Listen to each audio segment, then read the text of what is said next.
What's good, y'all? It's the Demouchets React, and we're back with another video. Who we got today, C? Today we're back with another American reaction. So excited about this video. If you're new to us And we're new to you, make sure you scroll down, hit that subscribe button, and turn on the post notification bell because we're on the road to 200K. And we cannot get there without you guys, all right? Join the family. Without further ado, let's get into the video. Let's get it. Many Americans assume their everyday rules are standard everywhere. Yet daily life in Great Britain handles many things very differently. Did you know actions that seem normal in the US can be against the rules across the Atlantic and vice versa? Picture a street in Manchester during rush hour. People cross wherever it's clear, while in most US cities, police hand out tickets for the same thing. This video covers 10 common situations where life in Great Britain contrasts with American norms. These details are based on first-hand accounts, official policies, forums, and public records, not secondhand stories or glossy travel articles. If you want real comparisons, you're in the right place. But before we continue, hit that like button and subscribe. Number 10, jaywalking legal. In the US, jaywalking can mean fines or warnings from police, even when the street is empty. Cities like New York or Los Angeles commonly enforce these rules. In Great Britain, no law bans crossing outside the lines. In London or Cardiff, locals size up traffic and cross where it feels safe. In central London, it is common to see people head straight over multi-lane roads without waiting for signals. For Americans used to strict enforcement and clear crosswalks, this feels unfamiliar. Maybe you've noticed this yourself. Can you remember the last time you saw someone get stopped for jaywalking? Number 9, double holiday days.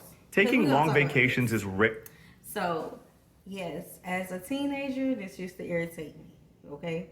Because I used to jaywalk. But also, I'm short. So I do understand people may not see me. But as an adult and as a driver, I absolutely hate it. Because I don't want to hit you just because you... Wait. What? They can't see you? They can't see me. So you was like... Yeah, like a big truck, they can't see me. Okay, yeah, a truck. I understand Yeah, the truck. I'm talking about like little cars. I'm still little though. Okay. But think about it. Think about that time, like the other day, when I was fussing at a person who was walking up to the car because they was jaywalking. They was, I hate it. I absolutely hate it. I don't want to be responsible for something you did. I never had like no crazy experience with jaywalking. You told everybody see you. Well, not just that. It's like walking You because the didn't stop get sign ticketed. thing was still up. Yeah, it's like You don't follow the roads. What? You don't The follow. roads be open. He No don't cars follow is coming. rules. Nothing. He don't follow rules. You still want me to sit there and wait for that thing to say go? Yeah.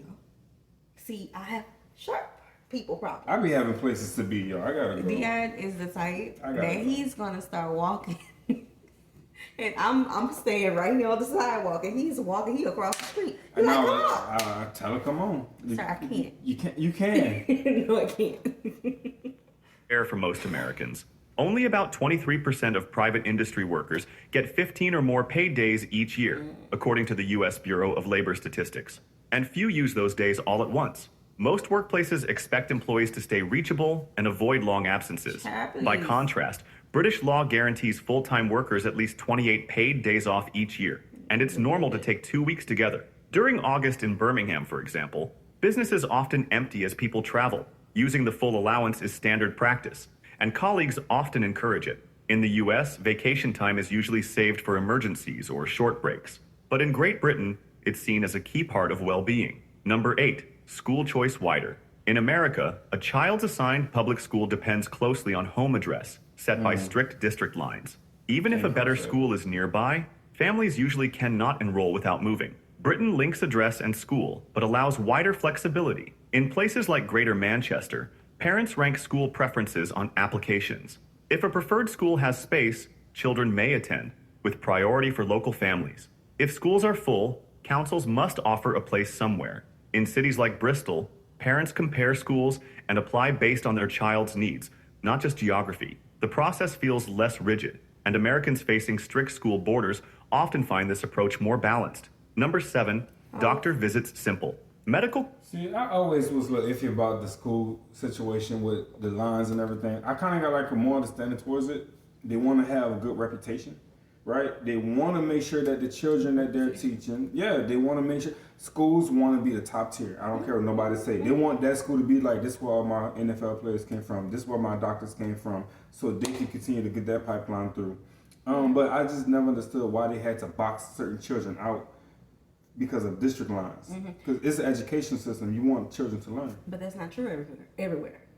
Like, when our child first started going to school, our oldest child first started going to school, we were driving 20 minutes away to bring him to the school that we wanted him to go to. So that's not true. That's not a general... Coming up, for me, it was.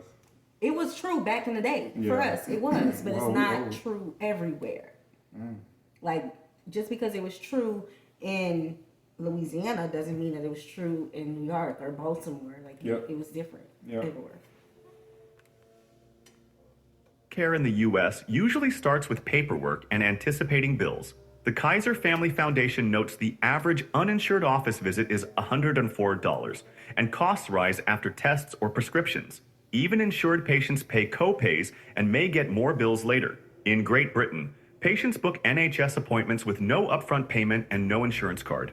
At clinics in Glasgow or Liverpool, families turn up for visits or checkups and leave without pulling out a wallet. The NHS covers most routine care. Prescription costs are standardized, currently $9.65 per item. Private insurance is optional, not needed for basic health needs.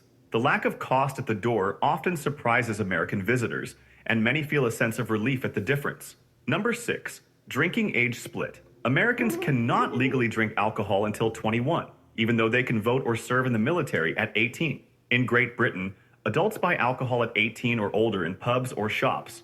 In family pubs, even 16 or 17-year-olds may have beer or wine with a meal if an adult is present. Pub gardens and events throughout Britain include people 18 and up drinking responsibly with friends. For Americans, this early trust in adulthood often stands out. Number 5, eggs not chilled. U.S. supermarkets keep eggs refrigerated, and labels warn customers to do the same. The FDA requires washing eggs, which removes a natural layer and increases risk of contamination if left at room temperature. In Great Britain, eggs remain unwashed by law, so the protective layer stays on. Supermarkets display eggs unrefrigerated, often beside dry goods.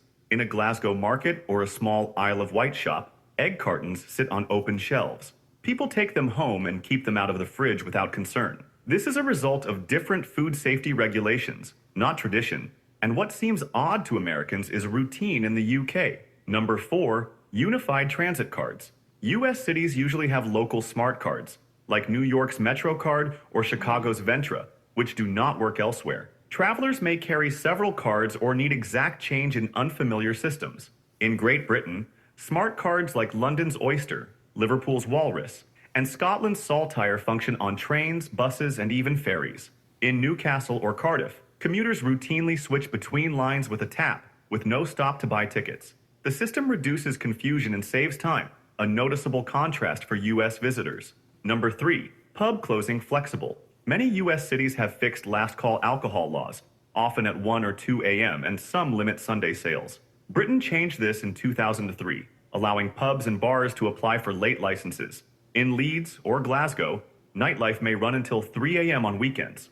Hours are often set in discussion with local authorities. While country pubs may still close at 11 p.m., there is wide variation. Americans who visit often notice how fluid the rules are and feel the difference. By now, you might be comparing it to your own life. What's the latest time you've left a pub or bar in either country? Number 2, exams. Yeah, that's true for everywhere except for Louisiana.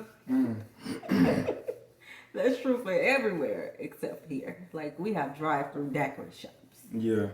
Yeah. If I'm licensed for it, I want access to it all the time. I don't want to be limited on certain days or certain times of the day. Now, I do know the purchasing laws.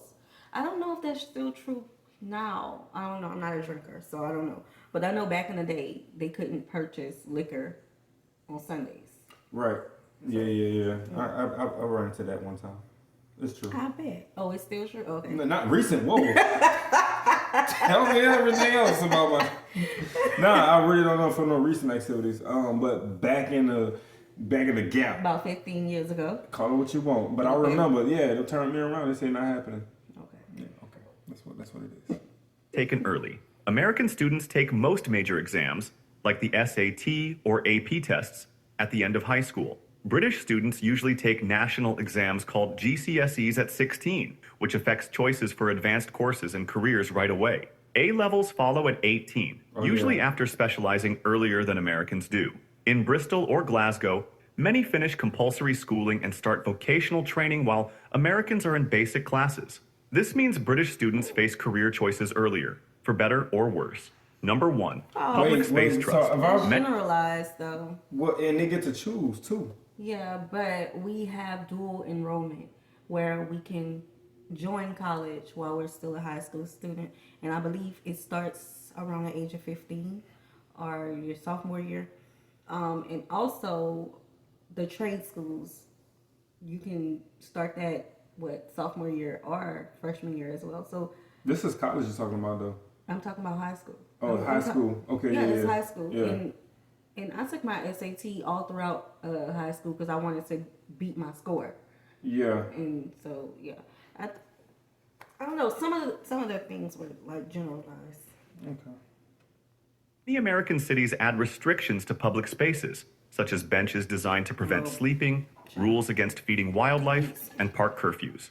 In Great Britain, public parks stay open with minimal restriction. Hyde Park in London or the Meadows in Edinburgh are filled with people reading, eating, and meeting friends from morning to late evening. People relax for hours without interruption. It's common to see groups picnicking or individuals sitting alone. It's a small detail, but one worth asking: when was the last time you truly lingered in a park or public place without being hurried along? This highlights a contradiction.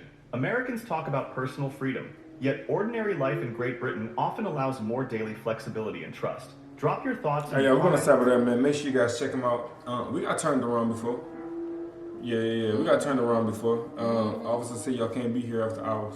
Yeah, at the beach. Mm-hmm. Yeah. Oh well. Hey. No, I was pregnant and I just wanted to get out of the house, and we was just sitting in the car. But it was a nice scenery. It was. Yeah, it was beautiful, right? All my pregnancies were just not fun, and you tried to take me out, and baby, they turned us around. They did. They did. All right, y'all. We hope you guys enjoy this video with us. Be sure to subscribe. We'll see you soon. Peace.